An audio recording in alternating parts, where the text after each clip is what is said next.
Hello, and thanks everyone for joining us, which is bound to be another eventful episode of the Nerd Herd Comic Book Club. We are usually a trio, but tonight we are a duo, and don't don't tell them, but we're the best two, you and I. I'm your Obviously. host tonight, Phil, and my beautiful co-host Shane. Oh, hoi hoi. I say we are usually joined by Scott, but he couldn't be here tonight. He actually had an appointment with his foot doctor. It got to the point now where the crust, the soles of his feet, and between his toes, got so bad that the pong was just overwhelming that his boss at work told him, "Don't come in until you get that sorted." So that's Growing where his he own is. flip flops. Yeah, that's Scott's crusty feet.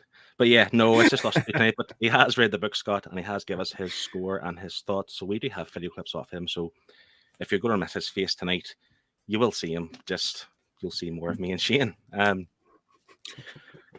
Just as well, kind of get the formality out of the way that tonight, at the end of the show, once we discuss this wonderful book, we will be deciding what we're going to pick next week. But it's not going to be me, and it's not going to be Shane. It's going to be you guys live here on YouTube. You guys have all the power to decide what we are reading next week. So be sure to get your thinking caps on and let us know at the end what you want us to read, and we will do a little spinny wheel thing, and we'll see who it is, and you will win some lovely swag, exclusive swag. Oh, well, nobody else has this swag apart from us and the people who have won in the Herd's Choice. Yeah. Before we go into the book, I just want to double check and sorry, I just want to see who's on the show tonight live. Join us on YouTube. Quite a big crowd tonight. I pull in the audience, and Or is it that Scott's not here? yeah, that's what it is. They've seen he's not here, so they've all jumped on. Yeah.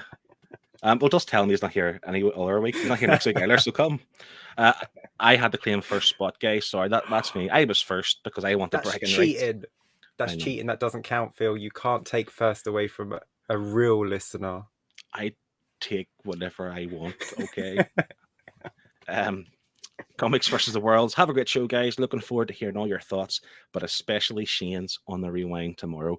I think he, like myself, and maybe even Scott, we are slightly worried about what Shane thinks because we love this. Well, I love this anyway. Mystery Knights, Brian and Frank is in hello all. We got the Funky Gibbons, Heidi Ho. We got Panels in a Half Pint, it's an Evening Peeps. Blue Sonic is here. Hi everyone. JWD Comics is here, and hi all. Highland G, hey party people. Jack Talks Comics, hey there everyone. Connie, this is a big list. Connie, hello party people. Triple G Comics, Ethan all. Off my shelves is Scott dead. Like I say, he's got his crusty feet to sort out. So I mean, we don't know. He's dead to us. If he can't make the show every week, he's dead to us for this week. All right, he's dead to us. No excuses. I don't care. He has one obligation every week, just one. Kevin Wells, Ethan, everyone, and Sean is tripping in with the crusty feet. Sounding like an amputation, maybe too good for Scott's feet. Better have to lop the whole leg. Yeah, it's that crusty. You may as well. So that's our audience. This is us. This is now going to be the book. So we were reading Wonder Woman, Dead Earth from 2020, and it is written by Daniel Warren Johnson, drawn by Daniel Warren Johnson, and colored by my friend Mike Spicer. We're good buddies, me and Mike, you know. So yeah, beautifully drawn by Mike Spicer. Colored. Wonderful. Yeah, colored by Mike Spicer. It's still art, isn't it? So it counts. You said beautifully drawn. It's colored. I know. It's beautifully colored. Yes, it is. And beautifully drawn by Daniel Warren Johnson. Would you describe that as beautiful? No. Okay. So I'll give it a bit of a synopsis here. So this kicks off from sometime in the future. Earth has been devastated through war, and there's a small group of humans still alive, and they live in their little compound with a little kind of, I won't call him a king, but some sort of emperor called Thaden. And he actually runs the show, and you have people out salvaging, and they are attacked by some sort of monster blob thingy-mabobby. And they happen to fall through the ground into Batman's cave, and where they discover Wonder Woman in some sort of vessel, healing vessel, and then she obviously kills the monster, joins this gang, goes to the compound, decides to take it over, and then thinks to herself, well, we need to save humanity. I'll bring them to Themyscira and we'll save the world. But of course, not as all what it seems, as they have to encounter these mutations to fight. And of course, there are some kind of twist in why Earth is as it is, and who the real enemy is, and some sort of emotional pull that Wonder Woman has to make a big decision. But yes, that is Wonder Woman Dead Earth, and I flippin' loved it. Shane, did you flippin' love it too? I love Wonder Woman. I absolutely adore Wonder Woman. And I think this was a Wonder Woman book. I did enjoy it. I did enjoy it. I didn't love it for multiple reasons. I enjoyed it. Okay. Once I took a step back and stopped looking at it, I enjoyed it a lot more. And I enjoyed the story, like reading the story. I have a few gripes with the characterizations of a few of them, because that's not how the characters would ever be, no matter what happens to them. So I was I'm a massive Wonder Woman fan. I have been since like 6 years old. First ever comic I bought was a Wonder Woman comic. I've been reading Wonder Woman for like the past 25 years, so I absolutely adore her. And I don't think this was a accurate representation of the character. Okay, that's fair. And it certainly doesn't look like a Wonder Woman that I would know of. So I'm sure, as a huge fan like yourself, you probably are a little bit irked at how she appears in the book. She's drawn very young. She looks like a 12-year-old. Like, she's very young looking. Like, her face is always very young looking. Like, I mean, I say drawn, like scribbled. It's not. The characters in this are not done very well. Like, most of them are not drawn very well. Backgrounds are lovely. Like the shots of like the Fortress of Solitude outside was beautifully done. Everything that's been destroyed. The world is great. Even Pegasus is drawn beautifully. But the people, I can't forgive that, especially not a Wonder Woman book. Oh dear. Well, we will have to see what Scott says and see if it's 2 out of 3 enjoy this art at least. Just checking the chat. Peter Thornton has joined us again. Hi everyone. Hi Peter. Some guys are giving a bit of stick for my pronunciation of par. Yeah. And I'm a bit surprised by this comment. Connie is saying the art was the best thing about this book. The art's fantastic. I love the art. I also love the story. Jack Talks Comics is saying the art was a little sketchy at times. There was the odd panel that reminded me of later Frank Miller art. Don't insult Daniel Warren Johnson, because Frank Miller's art is ugly. This is not. But I know where he's going with that. Go on. Connie is saying I will say there were a couple of body proportions that were a little weird. I actually think the weirdest part probably was the faces. Really, the nose. The nose is really where the weirdest part, I think. Doesn't mean it's bad. It just means it's weird. Andy from Perpetual Comics has joined us. He's reminded everyone, hit that thumbs up, or else. I like that. Or else what? Or else Wonder Woman will put her fist through your chest and murder you. Yeah. And Mark Oldroyd is here. I am predicting this isn't going to get ripped to shreds like last week's did. Shame. That isn't going to get ripped to shreds. Not by me. I'm not ripping this to shreds. This guy, I'm not so certain. And Triple G is having a little comment about what you said. Once I stopped looking at it, I enjoyed it. That's a recommendation for the cover. Oh, the chat is bouncing tonight, guys. I'm not used to this. I'm not the most technological advanced kind of person. I have to do this chat. Just slow down for 1 second, right? Give me a minute. No, we're good. We're good. So, Shane, that's your thoughts. Initial thoughts. Should we see what Scott's were and go into the art as well? Okay, let's do this. So Scott has shared his thoughts with us, and so if you're missing his face, he is here. Unfortunately, just let's go. Well, maybe if the internet holds up. As you can see, I'm away, but we're not here to talk about that. We're here to talk about the book that we read. It is Wonder Woman Dead Earth, and wasn't it good? It was great, wasn't it? let's start where we always start, and let's start with the art. Um, this was, this was done by Daniel Warren Johnson, Mike Spicer, fantastic team. I love what I've read from them before, and this was very, very more much of the same. And I had a great time, and I'm kind of here to stay. And I loved it. The art was stunning.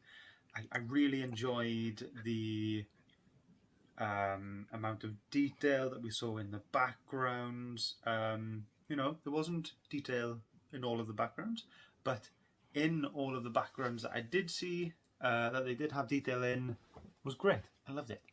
It was so just a joy to look at and to read, and I really felt myself hanging on a lot of panels. It was just lovely to look at. There was a lot of fast motion, kind of blur conveyed in a lot of the panels, and that's something I enjoy a lot. Anything that really shows speed and movement is a big plus in my books.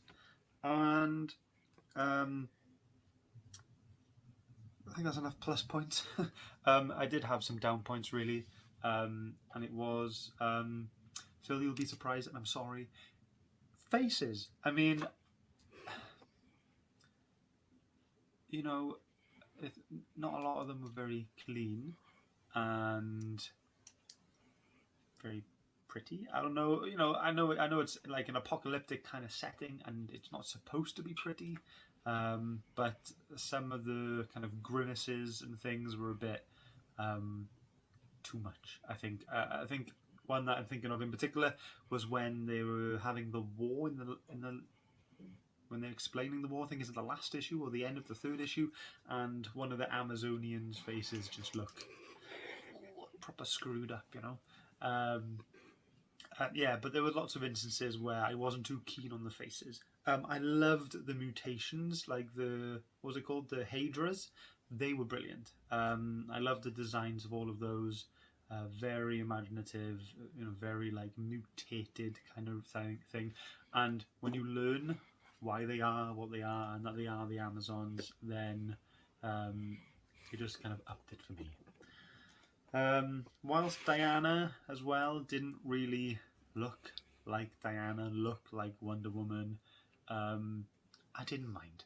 I mean, this is a one-shot. It was kind of like an Elseworld kind of story, and this isn't a permanent change, and I didn't mind. It was fine. I liked her outfit, how it was like the armor she found at Bruce Wayne's manor, and then she had his utility belt, and she had like her ripped up old outfit on as well. Thought that was great. Really good decision there. Really enjoyed that. Enough of that. Let's go on to my page, okay? Here it is. This is my page, and this is an absolute delight to look at. As soon as I saw this page, I fell in love. I love the motion you see on the Pegasus's wings. I love the fact that it is a zombie Pegasus. The light from the lightning illuminating Barbara and the Pegasus is just amazing, and I just love it. Even the little bit of smoke in the bottom right corner of that image is great. And the rain, like Shane said last week, it's not going straight down. It's going multiple directions. So kudos to that. So I knew Phil may pick up on that, and if he doesn't, then I hope he has now. And that's it. But yes, that's it from me for the art. Guys, over to you. See you in a bit. Yeah, that I mean, the lip syncing was way off there, But I mean, what can we do? What can we do? Like I say, crusty feet's technical fault. issues. So we'll get a closer look at his page, shall we? Yes, he did say zombie Pegasus. It's not a zombie Pegasus. It is just a damaged Pegasus. Oh, they do say that he didn't turn. He was just like harmed by the explosions. Oh, see, this is where I get confused then. So if he's like, how far? It doesn't say how far in the future this is. I was thinking to myself, it's generations. It's maybe 200 years in the future. But with Pegasus, like, is she or he or whatever, are they as immortal as the rest of them? Is Pegasus immortal? Pegasus is a pet of the gods, so I would assume it as immortal as the Amazons. That's fair. But we will get a closer look at Scott's page, because I also picked this, but as per usual, I'm not quick enough to get onto the StreamYard setup, so I couldn't put it in. But yeah, I almost picked it myself because of Pegasus. It's a fabulous page. It's a the big wings kind of taking up the whole kind of 2-page spread. The lightning, the rain, it's fantastic. And it's one thing I love about Daniel Warren Johnson's art is, I don't know what it is, but see the lines on the ground? Like he pays a lot of attention to that, and a lot of his kind of imagery, that it just kind of like shows like impact, or I don't know, it just screams action or something to me. And even like Pegasus' wings, like the outlines quite like blurry. Again, just kind of portraying that kind of like motion or action or whatever. And I just thought it was fantastic. Yeah, he likes that he could do animals and he could do backgrounds. He's like, for me personally, his animals backgrounds fantastic, flawless. I've got nothing negative to say about any of that. It's just the humans that I have the issue with. Everything else gorgeous, especially that Pegasus. It's fantastic. There were a few more comments about the art. I just want to catch up. Chris off my shelves is joining us. The gritty, grimy art and the story of huge mistakes and making up for them was all good for him. I think he mentioned somewhere before, if only I've made a video full of my thoughts on this book. Wait a minute. Shameless self-promotion. I do love a good Elseworld story, and this did nothing wrong for him. Yes, Chris has a video, which I did watch recently because I knew he'd done it, and I watched it just to kind of see if our thoughts were in sync, which is weird because every week me and Chris are pretty much in sync. I love this. This is what he did. Connie is saying she has a lot of issues with this book, to the point where my friend got like a full-blown rant about it last night. Also, your friend received a rant from your good self. Is that what that says? Yeah. I need to see those messages. I need screen grab them and send them. And handsome, great beard, and great presenter. Is there any end to your talents, Phil? There's really not. It's never ending. But yeah, and Kevin is asking how old was Cheetah, and that's it's one of the things that the book never answered for me. But not that I needed that answer. Like I say earlier on, how far in the future was it? Just kind of get a rough idea. I took it as a couple of centuries at least. But yeah, like even like their cars and their trucks were working. Like you would like to think they, like the petrol will be a bit off, wouldn't be true. But then again, are we applying logic to something that we shouldn't be applying logic to? Who knows? But I suppose Cheetah is also immortal in her cheetah form because she's tapping into the power of a god. So again, that might be why she's still alive. I literally know nothing about Cheetah. Even when she was in that last movie, I didn't really understand her really. But sure. Let's go on to Shane's page. Shane? Yes. So I picked this page because it was the biggest, oh my god, what?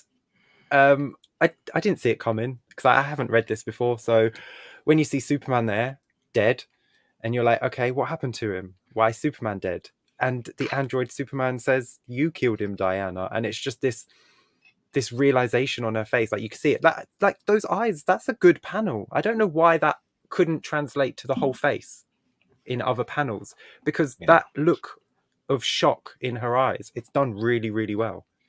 But to just see Superman up there on his, I don't want to say throne, because it can't be what it is, because Superman's not like the kind of person to have a throne. But why would he have a chair up on stairs? It's so weird. It definitely portrays the idea that he's looking down on somebody,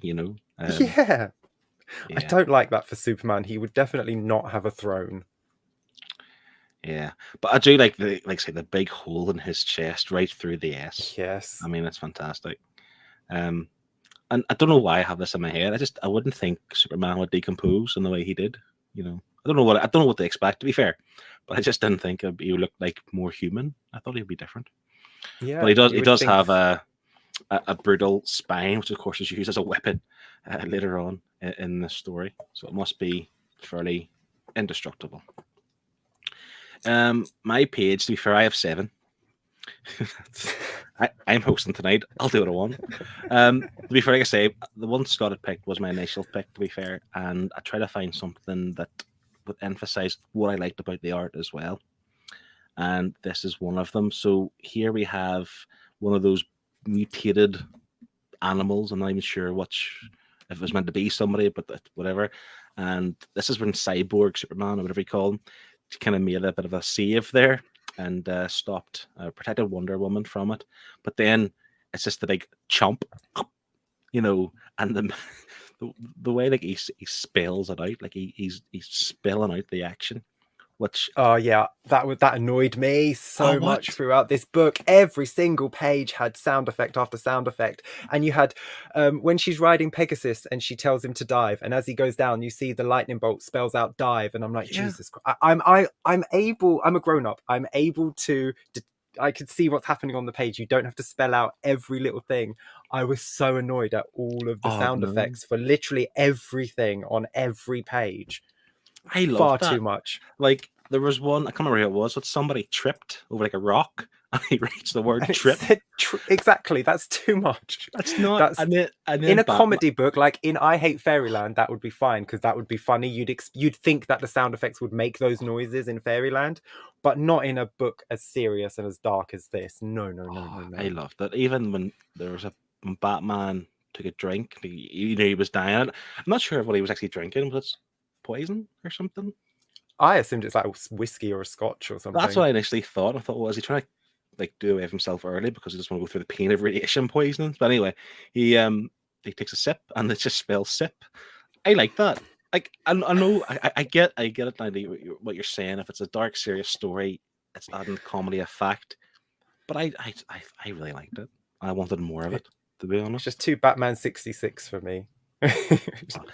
One thing I did like about the book as a whole, and it's like the kind of concept of it, like the idea that the humans who are still alive, they say they have guns, they have cars, they have some sort of gadgetry and technology to an extent, but they are wearing like medieval armor and they have pikes as a weapon. I just thought that was fantastic. Like so stupid, but it makes sense. That's what it would be. Like if you think about things like The Walking Dead or whatever, like you have the result of kind of having wooden pikes to kind of be a weapon. And well, as they say, like I have no idea what the next world war will be fought with, but the one after that will be fought with sticks and stones, because we're just gonna start again. And that's all they've got.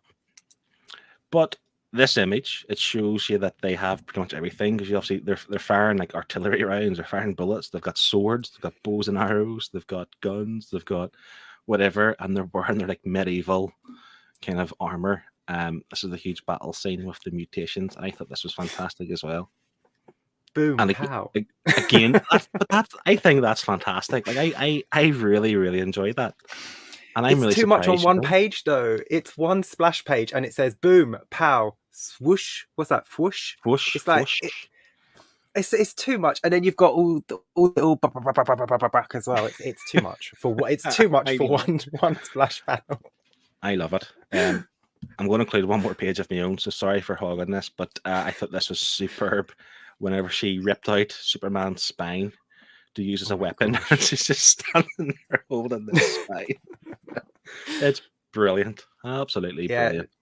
She wraps her lasso around it. And so, well, I mean, it's indestructible, and her lasso's indestructible. So now it's like double indestructible. It's the perfect weapon. It's very disrespectful, though. I mean, Wonder Woman would never do that. Diana would not decimate the body of a loved one just for a weapon. Needs must. It's just, it's a necessity. We did have some other folk who sent us some pages, so we'll go through these as well. Connie, who's in the chat, sent us this page. Did she provide thoughts? She did. Let me just grab her thoughts right here. She says, it's my favourite because I generally love the art in the miniseries, especially the scenery and the backgrounds. The colours are class, and I'm a sucker for a starry night. For this is a cool. This is kind of demonstrating the human's journey, I suppose. The Themyscira and also the camp, and it's day, night, how long the kind of journey takes. Yeah, this is cool. I like this a lot. Yeah. The background and the scenery is lovely in the book. And we will move on to Kevin's pick. Kevin's also in the chat. He picks this. Brilliant. He says, this page is so effing metal. The movement of Wonder Woman is impactful, alive and exciting, very much inspired by manga. The colours used by Mike Spicer are really eye-catching, again bringing life to the page. Lastly, Wonder Woman is using someone's, I won't say who in case you haven't read it yet, spinal cord as a weapon. That is just awesome. It is awesome. Yeah, That is cool. we have said it's Superman's spine, so it is invulnerable. We are all about spoilers here on the live chat. We give you a week to read the book, so that's only fair, isn't it? Yeah, it was out in 2020, so we're not spoiling anything for anybody.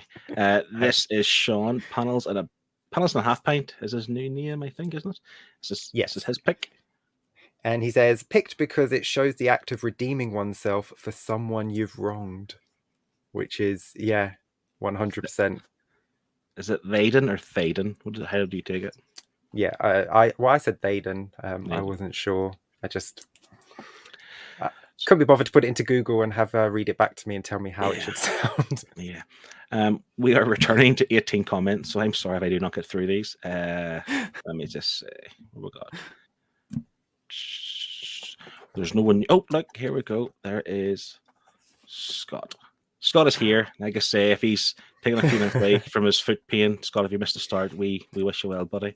Love the sound effects. Hashtag Team Phil. Of course he's Team Phil. You host another show together. He's not going to side with me, is he? He just sides with the truth and what's best. Could have been you. Blue Sonic is agreeing with Shane. He found the sound effects got worse towards the end. I mean, I'll admit they do kind of like they're there. Like you don't miss them, and they are used quite a lot, but not to the point where it annoyed me or anything like that. I actually quite enjoyed the kind of how do you put it? I don't want to say creative because it's not really overly creative, is it? But you don't it's just different, It's different from what you normally see in normal comic books. It's not. I mean, it's not really different. They've been sound effects in comics for ages, but they've been used sparingly, so they're more impactful. So if you have one big splash page in your comic, and that's where you put your sound effect, it's more impactful because if it's on every single page, it just loses its, it loses the impact and the bang and the pow that you get. Yeah. If it's for every little thing, like a door opens, creak, stepped on some sand. It's too much. I think it's brilliant. And now that I think that you do think it's too much, I'm going to really kind of, really emphasize all the time. Everything I do, I'm going to be sound effect for it, just for yourself. Chris, back me up, Chris. Come on. I read this twice, and the effects didn't stand out to me at all. They just blended, and I'm only now noticing, to be honest. You're only now noticing. It's all you'll see now going if you read it again. And he's read it twice. And say he reads it the third time and it annoys him. I don't think Chris and I could be friends because I loved it. But yeah, that's the art, and that's kind of everyone's thoughts, but my own. I didn't put mine in here yet, but no, I quite like the alternative grungy look to the art. Like I mentioned before, the kind of the fuzzy lines, the straight lines he does for action. It's very anime. I think Scott mentioned that. It's very anime, and it's kind of approached the action. I quite liked it. I'm not a huge anime fan, but I'm aware, obviously, how it looks, and I do appreciate it. I will agree the faces are off. Like, they're not pretty. But I think with that kind of grungy style, pretty wouldn't work. You couldn't have this Wonder Woman in this art style have, like, a face that looks like something like Art Germ would do on a Wonder Woman cover. It's just not going to fit. So I quite enjoyed it. I didn't overly like Wonder Woman's design, and I don't know if that's because I'm not as big a fan of Wonder Woman as yourself, but because I do know what Wonder Woman looks like on everyday comics, and we read some great Wonder Woman stuff, and she is known to be like rather beautiful. She didn't look really beautiful in this book, and it was a bit off-putting, I suppose. But every other character have no kind of thoughts on what they look like before. Perfectly fine. Ugly faces, but some people, do have ugly faces. That's just the way the world. But yeah, the colors are superb, and again, I'm not just saying that because Mike Spicer is our mate, but the colors are brilliant. And I think Daniel Warren Johnson and Mike Spicer, I think they work quite a lot together. It's like the dream team, I think, because I really appreciate this art and on these colors together. I think it's fantastic. I think they could have done a little bit of a different style, maybe cleaned it up a little bit for the flashbacks, like before the Earth was destroyed. That could have been a lot nicer. Yeah, well, that's fair because it would show like this is the world now and it is destroyed and it is ugly. Have this uglier kind of art, but Wonder Woman looked exactly the same before as she did now. Yeah, to be fair, I can't quite actually put my finger on it why I was a bit perturbed by Wonder Woman, but it just looks too different. It is too far away, removed from what she's normally like. So I do agree. I would have rather she not put anything to do with Wonder Woman on. Like maybe just grab some armor from the Batcave, some generic armor. She didn't have to grab that chest piece with that ugly bird thing on it. Like, I didn't like it. Was that her? That was hers, was it? She owned that. Well, she goes into the Batcave and her costume is on the side because obviously Batman changed her out of it to put her into the suit for stasis, and it's damaged. And she looks on the wall and there's a chest plate on the wall that has the same image as her Wonder Woman costume, and she's like, that'll do. I'm like, why does Batman have Wonder Woman armor just on his wall? It's really weird. Maybe he just pines over her a wee bit. Maybe. Who knows? One more thing on the faces. I did make a Chris Rock Will Smith meme using the Superman face from this book. When Wonder Woman kicks him and his head just turns like 90 degrees. Well, no, it's like 180 degrees, isn't it? He's like looking behind him and his jaw's extended and that was not good. It was great. That was superb. It's just emphasizing how powerful the hit was. I loved it. That was Cartoon Network levels of cartoon drawing. Scott in the chat. Hi, Scott. He's saying, yeah, he really liked the costume. Something new, something old, something borrowed, something blue. What was blue? Was she wearing a redress, like a skirt, or was that blue? I don't know. I can't remember. Yeah, she got a blue towel or rag, whatever this is. Yes, okay. And Chris is saying, agreeing with you, she did look childlike in a way. Love the costume choices on Wonder Woman here, though. Batman's belt. And to be fair, I quite enjoyed that. That she takes it and obviously uses it and wears it. It's fantastic. But looks great on that. Yeah, we're running short of time. That was a good wee chat about the art, but we need to move on to the story. And we will check out Scott's thoughts first because he could ramble on for 8 minutes here. We wouldn't know. Hey, Scott. Hopefully, there's not much lag this time. About the book. A lot of pros, few cons, but very good to read, but not the best. Not the best thing I've read, but I very much enjoyed it. DWJ and Mike Spicer are a fantastic team. Yes, the art, stunning. Loved looking at all the details and the backgrounds and the creature designs and everything, the environment, the world that they've made was brilliant. But it was the faces. I have to side with Shane. I don't know what he said about the faces. I'm assuming he has brought up the faces. And yes, I don't know what it was. There was something off about them. I read Beta Ray Bill, and I didn't have a problem with the faces in that, but this I kind of did a little bit. But sometimes it looked great, sometimes it didn't, and I think that was it. The lack of consistency. I think that's what bothered me.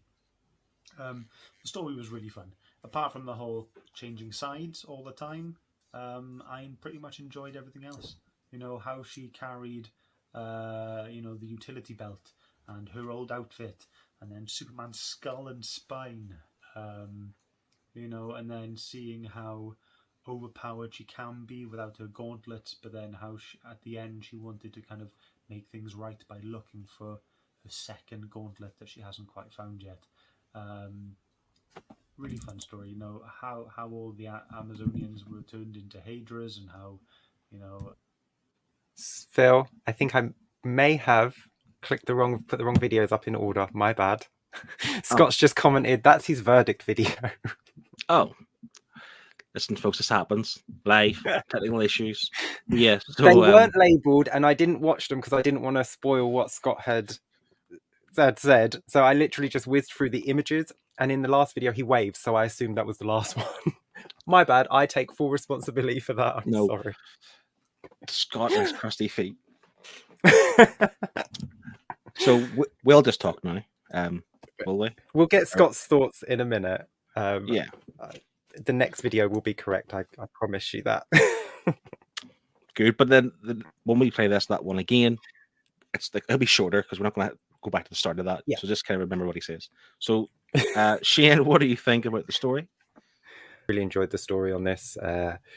The characterization of Wonder Woman, I do have a few issues with. The turning so quickly on humanity when she finds out what they did to the Amazons is a big issue for me, because Wonder Woman would not turn on a generation that did nothing for the crimes of a previous generation.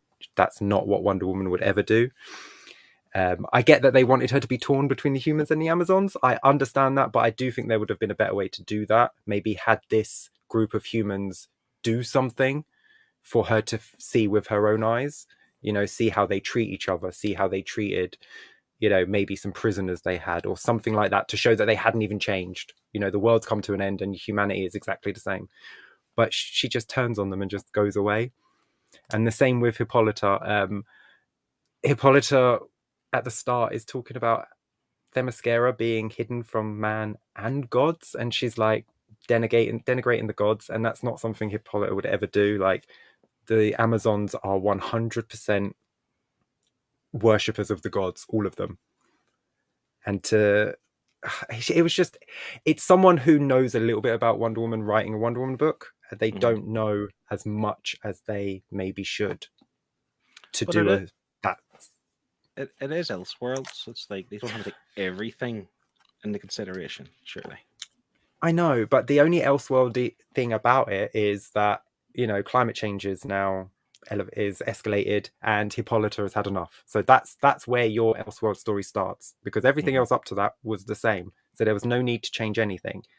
She meets Steve Trevor on the island. She goes and joins the Justice League. Everything has happened up to that point where Hippolyta has decided man can't be trusted with Earth anymore. We're going to go and sort it out.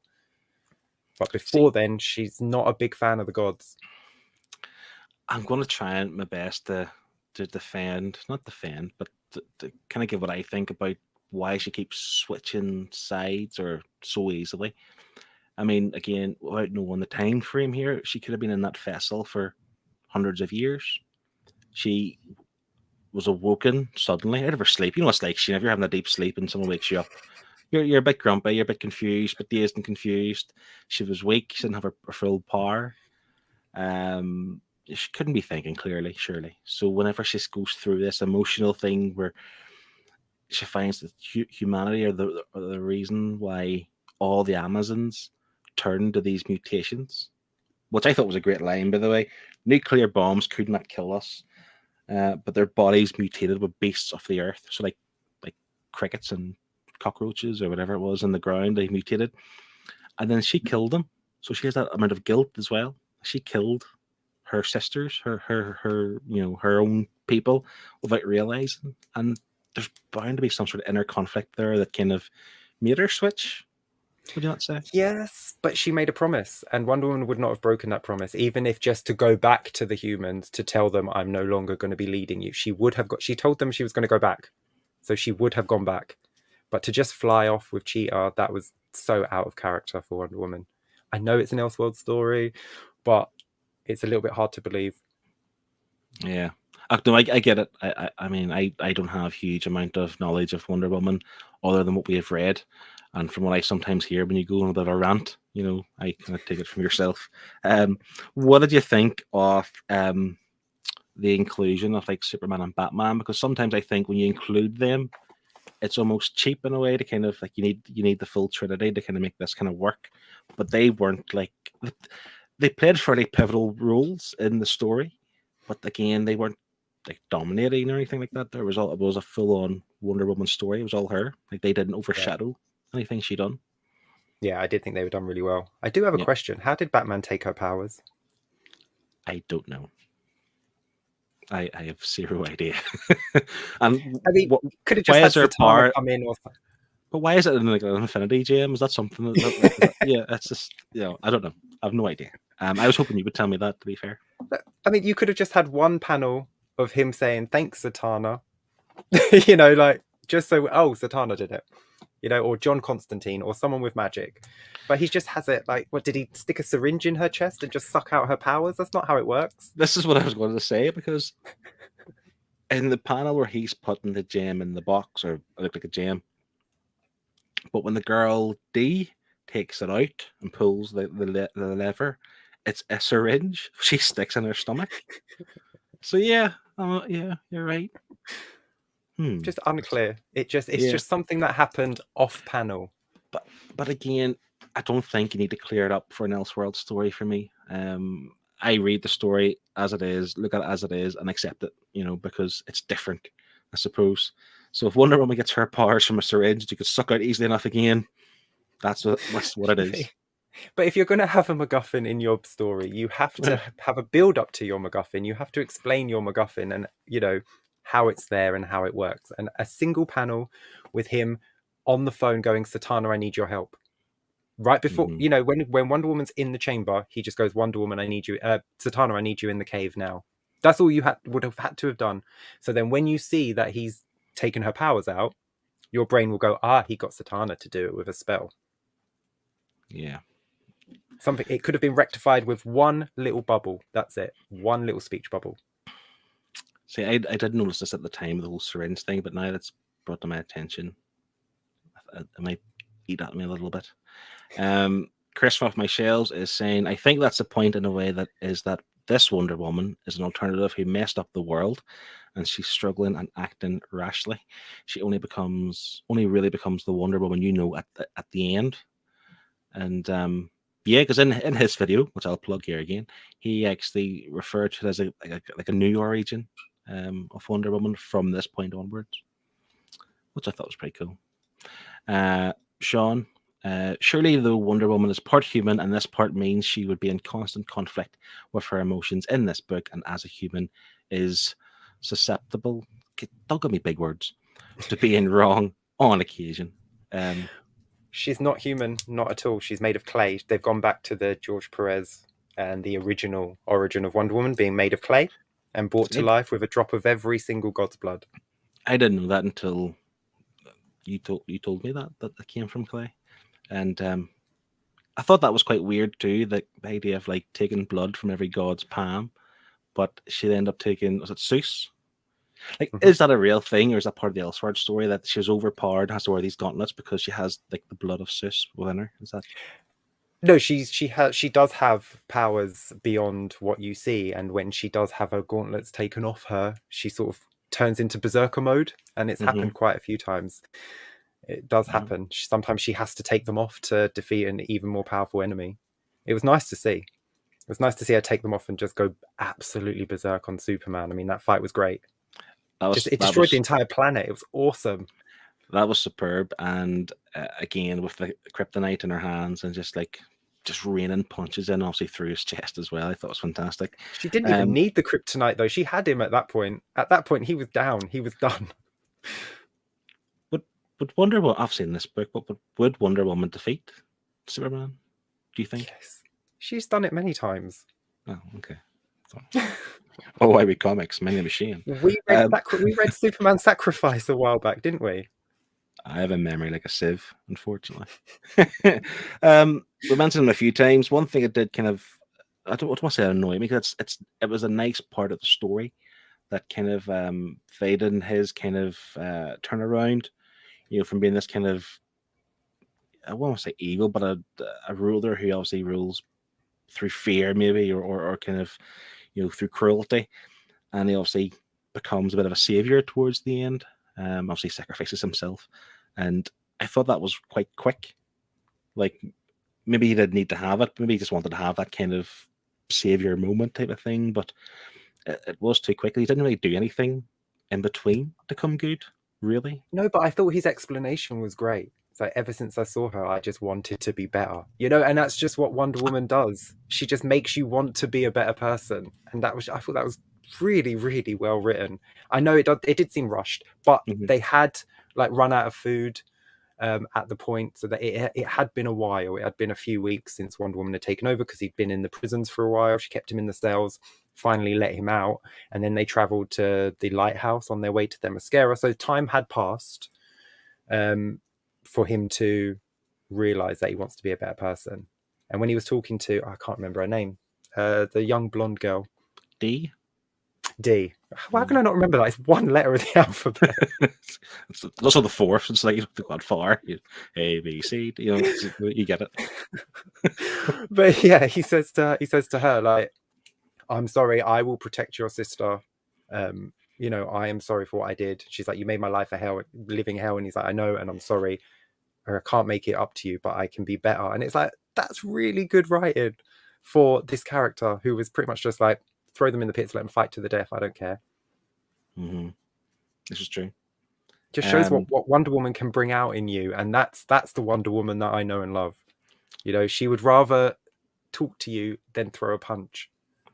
Yeah, and even Cheetah, to be fair to say, she didn't. You know, she could have killed him herself, but whenever he did die, she said, "This doesn't change anything," or something along those lines. But I don't think she took any kind of joy in him dying, really. But again, that's Wonder Woman's influence on Cheetah at this time.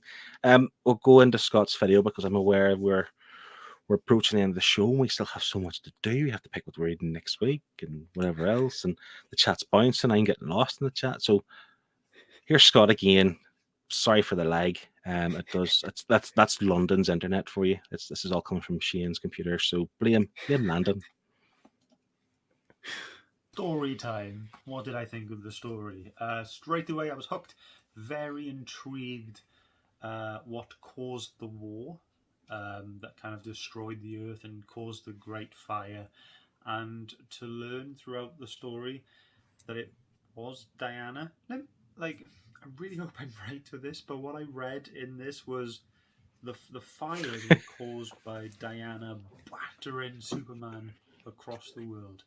I really do hope I'm right. Please let me know if I'm wrong. Just text me, okay? Because I'm probably not going to watch this. Yeah, I really hope I am right. I think that's what happened, and if not, it was the nukes. Of course it was. But I think that was the case. You know, and the fact that it was the nukes as well that caused the Amazons to mutate into the Hydras. So you kind of had that conflict there when Diana was, you know, killing the Hydras originally, and then she realized what she had done, and it was all, you know, she kind of twisted her, not twisted, changed her sides over to, you know, from supporting the humans back to supporting the Amazons and just doing what she thought was right. Which that was something I could have done without, though, was the fact that Wonder Woman kept changing sides every issue. I mean, it was like issue 1 didn't really have a side. Issue 2 supporting and helping the humans. Issue 3 supporting and trying to help the Amazonians. Issue 4 back to helping humans. So it was like, Jesus, make up your mind, you know. It would have been cool to see her totally turn on the humans, but we got the story we got, and that was fine. I like that Diana was nerfed in this, because, you know, by not having her entire power, because kind of Bruce took it away when he originally put her in the kind of incubator. So the fact that she was nerfed and then she didn't really have a lot of knowledge on the current world, and then still decided to take this town out of their safe place to Themyscira to potentially protect them, for it all to go completely wrong. I like that because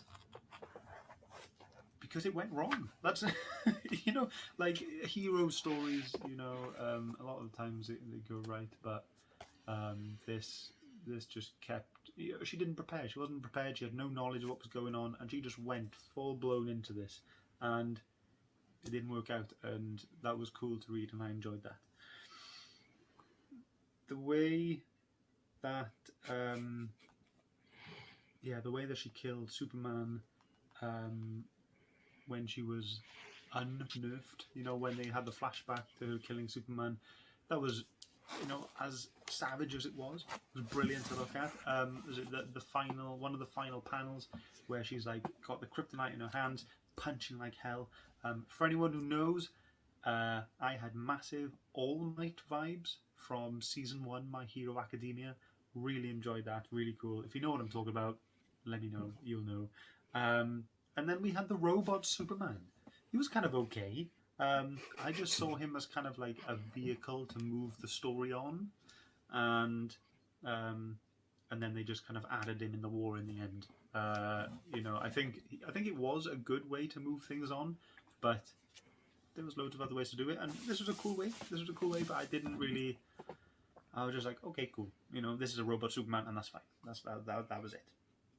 And then the war at the end was really good. Really enjoyed the war at the end. It was really cool to read and look at, and just kind of, like I said earlier, just stay on those panels and just look at all the detail going on. This is the thing I don't understand about Daniel Ron Johnson.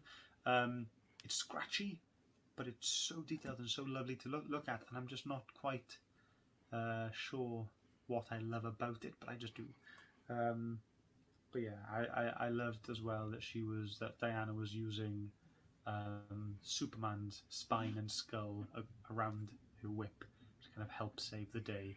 It's absolutely awesome. So yeah, quite a lot of good things in my opinion about the story. Not that many bad things, you know.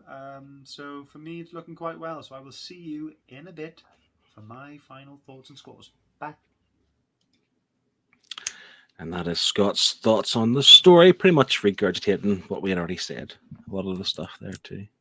Great minds think alike, I suppose. We're so in tune. I really like the cyborg Superman though, because it was a nice callback to like the army of robot Supermen that Clark creates for when he's not on Earth. Like he has an army of Supermen that just protect the Earth. You know, one killed Donna Troy in Graduation Day, almost kills Cassie, and she manages to sidetrack. I like the robot Superman. Yes, I like the robot Superman edition. I like it that it wasn't just the Calabrax that floats around the sanctuary, the Fortress of Solitude. It was an actual Superman robot that had a part of Superman in it. Because when Wonder Woman apologizes to him, and he says, "I'm just a fragment of Superman. Superman's dead. So your apology means nothing to me." I was like, "Oh, ouch." See, I like that. I think that was great. That little one line that your apology means nothing to me. I'm not Superman. I'm a robot. Great. It was. So I think weary of time here, folks, that I want to get our kind of final thoughts and scores. So we'll check Shane's, we'll get Scott's again. But this is your chance now in the chat. If you've read along this week, let us know what you thought of this book. We will, of course, include your scores with our overall average, and we'll find out where it lands in the all-important leaderboard. So we've had enough lag here, so we'll have a wee break from some lag. Shane, we'll start with you first. Final thoughts and scores, please. Initially I didn't think I was going to like it as much as I did because of the art. I thought the art was going to be so off-putting that I didn't enjoy it. But once I got past the fact that the characters are not going to look how I want them to look, but the backgrounds are gorgeous and the animals and monsters are great, all that is fantastic. So I'm able to not cut as many points off my score as I initially was going to. I really enjoyed the story as a standalone, like 4-issue miniseries, Elseworld tale. Like Chris said earlier on, he really likes Elseworld stories. I do as well. I've got a massive collection of them. This was a really good one. Love Wonder Woman. What am I going to say? I love Wonder Woman. Even if she's a little bit out of character, I understand how different writers can maybe misinterpret her. It's understandable and it's going to happen. But overall, I mean, any book where Wonder Woman beats the crap out of Superman, 2 thumbs up from this guy. I am going to knock a little bit off for the faces, for the bodies, for the characters, and for the characterization, but not much. I mean, this is at 8.5. Ooh, nice. We've got some scores coming in. Keep them coming. Even if they are really low, we'll still include them, unfortunately. So yeah, we will hear what Scott says. Like I say, you will have some lag, but if you just close your eyes, just listen to his his sultry voice. That's the one. Here's Scott again with his final thoughts, part of his final thoughts and score. Diana Diana's mother was really trying to kill all the humans because of what they have done to them as a race. It was justified, but ultimately Diana did what she thought was right, and it was really interesting to read all that, and it was just great fun. The war was great, and like I said, the fights in there, we had a lot of anime vibes, and that's definitely a plus for me. I like that a lot. So yes, that's enough of me rambling on. In total, I think I've been bouncing back and forth between two scores, but I think we're going to put my foot down and give this an 8 out of 10. There we go, 8 out of 10. Thank you very much. I'm looking forward to seeing where this comes in the top 10. I'm sure it will be a top 10. I really hope it will be a top 10. But I'm also looking forward to whatever you guys choose for the Herd's Choice next week. As always, it's one of my favourite parts of the Nerd Herd. So pick a good one. I hope it is. And I will see you guys next week. Bye. Bye, Hey, Scott. folks, that's a solid 8. I'm a bit surprised that you scored higher than Scott, to be brutally honest. But I know. But we are where we are. So again, folks, if you're watching live and you want to give your score, you've got about 30 seconds because I'll talk really fast while I give mine. I loved this. I thought, the alternative kind of grungy art style suited the Elseworld story. The only negative I could think about it was the fact that the Wonder Woman didn't look, not that she has to look pretty, but it didn't look like the Wonder Woman I know. It looked completely different, and that took a bit of getting used to. But I love the backgrounds, love the detail, love the rest of the characters. Faces were slightly off, but for characters who you don't know who they are, it's okay. I don't have the same problem you had with characterizations because I don't have that much knowledge of Wonder Woman and her overall the Amazon history. Like even her mom, I still can't pronounce her name. Hippolyta. There we go. Having this discussion, though, I've took half a point off of my initial thoughts because there were a few things that you pointed out that seemed a bit silly, I suppose. Now that I'm looking back at it, maybe kind of missed the beat there. But overall, the story, it was fast paced.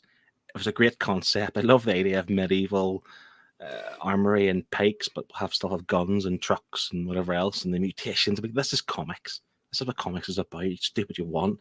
Make a story, make it fit, make it good, and I enjoyed every part of it. So I took a half point off. I'm going with an 8.5.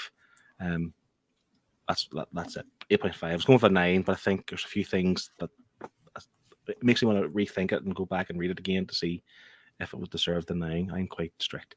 So 8.5 from me. So I think that's all the scores in. Shall we go through them? Yes, and while we're going through your scores, if you can drop the book that you want us to read next week in the chat, I will put them on my wheel. I do have to use the wheel that I use for my quiz, unfortunately. Because of the lag, I can't get the fancy wheel that Scott uses. You would have thought that in London you have super duper internet, but there we are. So some of the scores here, guys. We have a solid 9 from Kevin. Sean's got an 8.5 from me. Really enjoyed the story and a great twist I didn't see coming. Connie is going to give this a 6. We want to see those messages. We want to see the screenshots of your rant. We're intrigued. Peter Thornton has given it an 8. Wednesday spoiler, how's it going? Has joined us. Wants to give it 4 hands, or wants 4 hands to give it 4 thumbs up. But do you have a score? Can we give it a score? Should we count that as an 8? Should we do that? Shane? No, it's not a score. No, we're not doing it. I'm just clutching here. I want as much scores as we get. The House of Nerd Show, how's it going? It's got a 6.5. Blue Sonic, I really enjoyed the story. The only thing off about the art is the faces and some of the bodies, but I can look past that as everything else was just amazing. It's an easy 9 from him. I was thinking 9 initially. Yeah. The Funky Gibbons, Really enjoyed this. The faces were off, but otherwise the art was superb. It wasn't true Wonder Woman, as Shana said, with the turning on humanity, but overall enjoyed the story. 7.5 from him. Chris has gave it an 8.5, and I think that's all the scores. Oh, Wednesday spoiler has given it a solid 9. Excellent. That bumps us up. Let's put this in. So that's all the scores. With those scores, I got 9, 8.5, a 6, an 8, 6.5, 7.5, a 9, 8.5, and another 9. That gives us the herd average of 8. So put that in with Scott's 8, Shane's 8.5, and my 8.5. We have 8.25, 8.3. All right, we're rounding up. 8.3 overall for Wonder Woman Dead Earth. That's fair, I think. And I think it should go into the top 10. Let's see where it falls on the leaderboard, shall we? Ooh, it just about creeps in. It just knocked the Ultimates down by 1. Whoa. Nice. Nice. Close. And for everyone else, if you're interested, here is the rest of the current leaderboard. Scott's going to be annoyed that he's got to redo the top 10 again. He said he wanted it to hit the top 10, but he secretly doesn't because he doesn't want to have to keep editing that. Yes, but this just for one more time, let's have it. So I'm number 1 there. I'm number 2 of Old Man Logan, and I have Wonder Woman Dead Earth. I have 3 books in the top 5. Oh dear me! But who's keeping score? I have 2. I have Kingdom Come, and I have Mad Love. So Scott has none in the top 5. Oh dear! I feel even worse now that my book knocked his off.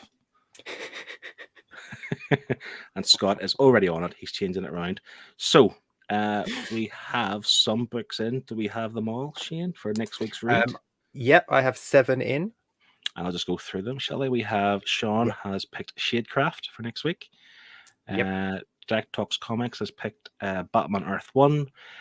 Tottenham Gaming, Venom by Donny Cates Volume 1. Kevin Wells, The Crow. Funky Gibbons, Self-Storage and from Beth, and Minimal from Power Rangers Volume 1 from himself. Connie has give us Hotel by John Lees, and Chris from Off My Shelves came in the last minute and gave us Hellboy Seed of Destruction. So yeah, that's what's going to go on the wheel of names to see what we're going to be reading next week. So Shane, when you're ready, I am ready. Spin that wheel. Good luck. Can you see it? Yes.